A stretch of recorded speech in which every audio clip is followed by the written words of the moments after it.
У першыя дні вайны з навучальных аўдыторый на фронт пашлі 450 студэнтаў і працаўнікоў Беларускага дзяржаўнага універсітэту. У эвакуацыі знаходзіліся 620 чалавек, дзякуючы якім захаваны традыцыі нацыянальнай адукацыі, інфармацыя аб гісторыі БДУ і архіўныя дакументы.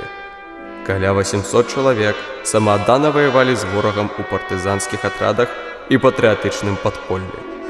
12 чалавек уганараваны высокага звання Герой Советского Союза.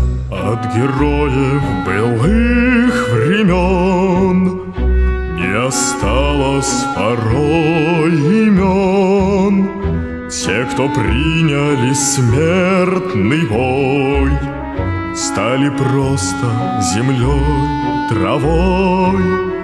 Только грозная доблесть их поселилась в сердцах живых.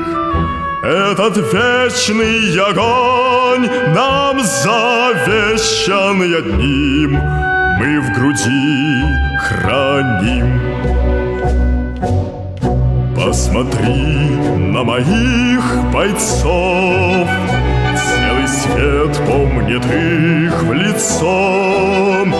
Вот застыл батальон в строю, снова старых друзей узнаю.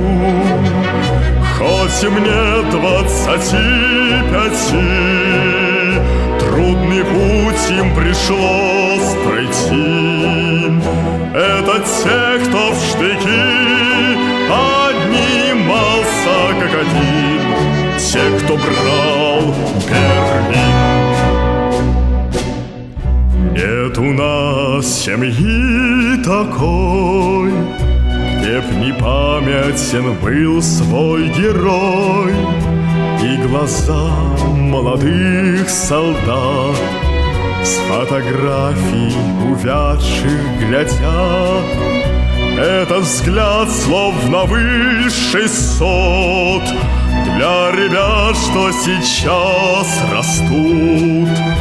И мальчишкам нельзя ни солгать, ни обмануть, ни с пути свернуть.